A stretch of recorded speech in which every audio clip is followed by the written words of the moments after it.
j'espère que tu vas bien. Aujourd'hui, on se retrouve pour mon point lecture du mois de novembre.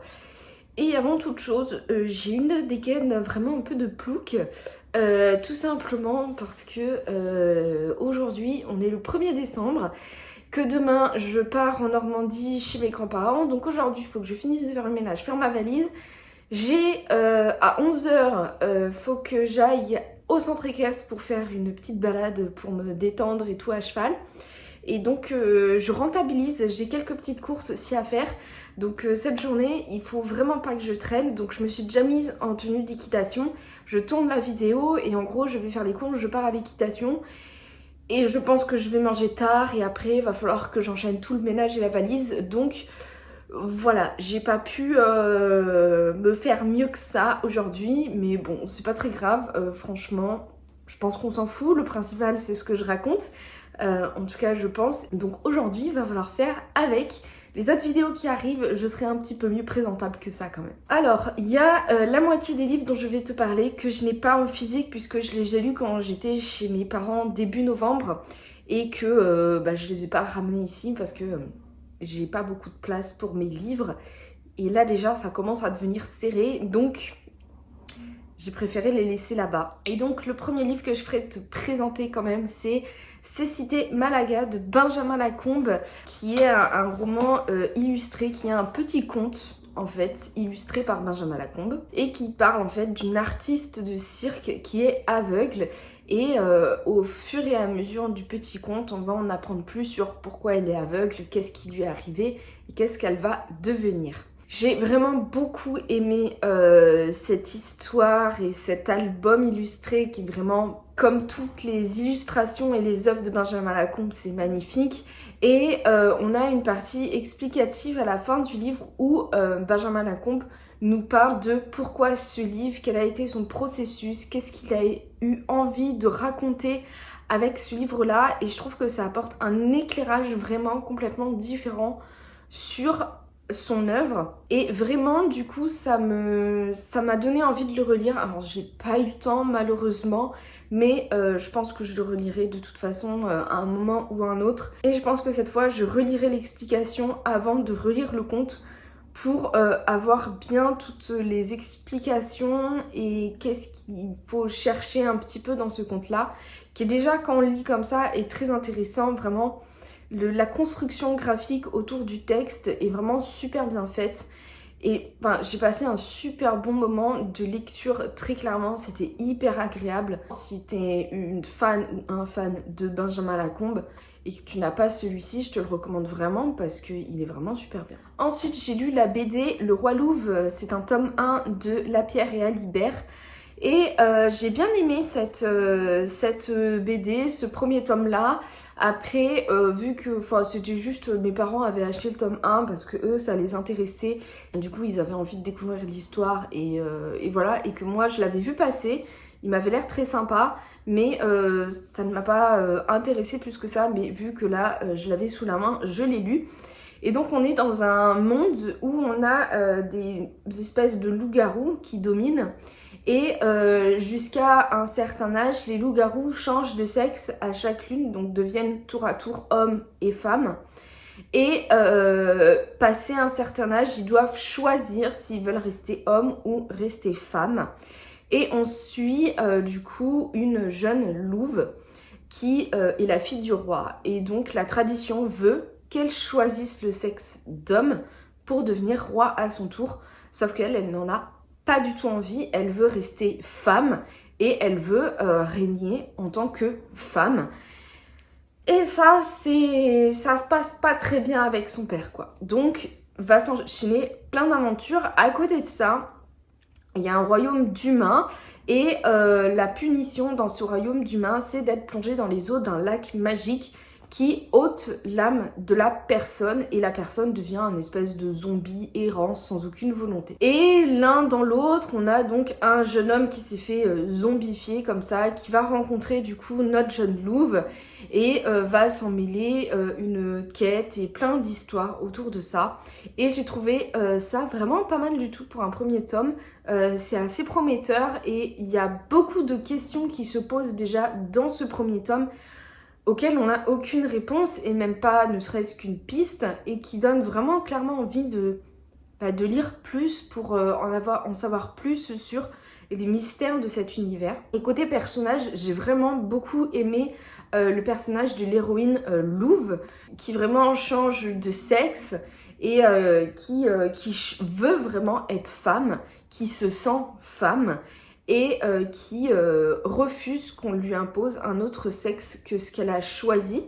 Et je trouve que c'était une thématique très actuelle et je trouve ça vachement bien d'utiliser la fantaisie et la possibilité de connaître plusieurs corps pour choisir en fait vraiment le corps dans lequel on se sent le mieux. Et c'est très actuel avec toutes les thématiques du transgenre qu'on rencontre actuellement. Et ça aussi, ça demande à poursuivre pour voir comment le sujet va être traité au cours de la saga, ce qui va se passer par rapport à ça. Finalement, franchement, si j'ai l'occasion, je pense que je lirai la suite parce que c'était prometteur en tout cas comme BD. Ensuite, là, je vais te parler très rapidement de 2 petits mangas très vite parce que j'ai une vidéo spéciale manga qui va sortir. Le premier manga que j'ai lu dans ce mois-ci, c'est La sorcière aux champignons, le tome 1 de Tachibana Higuchi. Et c'est l'histoire d'une petite sorcière qui vit seule dans la nature et dans une forêt, pas très loin d'un village. Et sa magie tourne autour des champignons. Elle peut faire pousser des champignons, elle les fait pousser des fois malgré elle.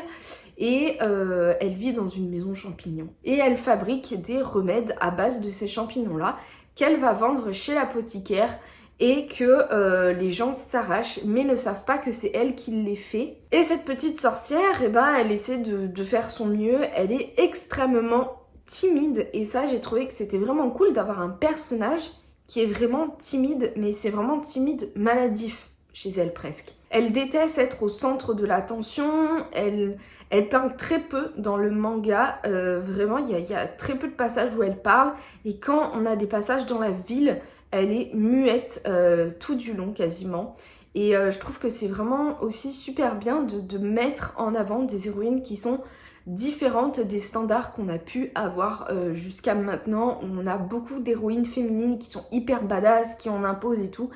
Et là, je trouve ça cool aussi d'avoir un personnage féminin qui est timide, qui est réservé, qui est sensible, je trouve que ça change aussi. Donc voilà, je vais pas t'en dire plus du coup sur mon avis, mais j'ai bien aimé et pour en savoir plus, je t'invite à aller voir ma vidéo sur les mangas quand elle sortira. Le deuxième manga, je l'ai ici, il s'agit de Isabella Bird, femme exploratrice de Taiga Sasa.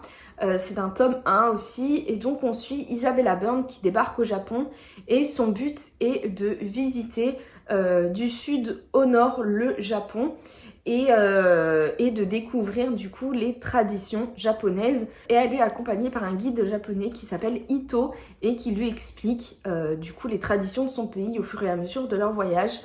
Et c'est pareil, je t'en dis pas beaucoup plus, mais j'ai vraiment bien aimé. Il y a beaucoup de traditions du Japon qui sont représentées et ça c'est vraiment très cool. Donc c'est pareil, j'essaierai de lire la suite. Ensuite, on repasse au roman. Et là, un roman que j'ai lu en novembre et qui me tardait de lire depuis un petit moment, c'est Au bonheur des dames de Émile Zola. Ici, c'est une édition France Loisirs. Au bonheur des dames, on suit Denise qui débarque à Paris et qui doit absolument trouver un travail. Et elle arrive chez son oncle qui tient une boutique vraiment toute minable de tissus. Qui est sombre, qui est humide, qui est vraiment pas agréable. Et en face de cette boutique, il y a un grand magasin, le magasin Au bonheur des dames, qui a ouvert, le grand magasin sur le modèle des Galeries Lafayette, un peu tout ça, mais version 19e siècle évidemment. Et Denise se fait embaucher dans ce grand magasin-là et elle va essayer de se faire une place dans cette ville miniature, très clairement, où il y a beaucoup de rivalité, où il est difficile de se faire une place. Et Émile Zola, à travers ça, nous parle vraiment de la société de consommation qui est en train de se mettre en place.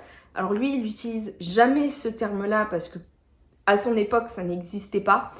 Mais quand on sait où est-ce que tout ça a mené, clairement, on voit bien que c'était vraiment les prémices de la société de consommation, de comment les marchands poussaient à la consommation pour des choses dont on n'avait pas nécessairement besoin. Et ensuite Denise qui évolue là-dedans, qui comprend d'une certaine façon la nécessité d'avoir ces grands magasins-là pour le pouvoir d'achat, etc.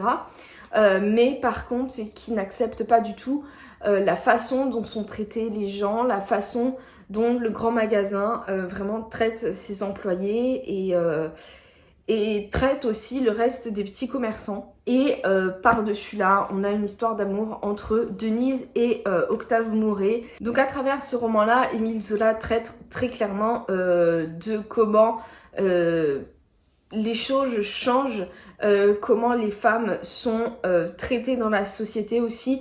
Il y a clairement des passages qui, à l'époque, ont dû vraiment perturber les hommes bien pensants. Et je pense que si Émile Zola était né à notre époque, il aurait été clairement féministe au vu de ce qu'il dit dans son roman-là. On a d'ailleurs des personnages féminins qui sont très intéressants, que ce soit Denise, qui est la douceur incarnée, mais qui pour autant est intelligente et pertinente dans ses réflexions. Et aussi, on a un autre personnage féminin, je me souviens plus comment elle s'appelle, qui est pour le coup une femme du monde, mais une femme du monde très intelligente, qui sait ce qu'elle veut et qui sait ce qu'il faut faire pour avoir ce qu'elle veut, ou à contrario, se venger, et qui est une femme très forte. Et on a plusieurs portraits de femmes qui décrivent différentes façons de vivre et de personnalité à cette époque-là. Et je trouve que c'était intéressant d'avoir cette diversité-là.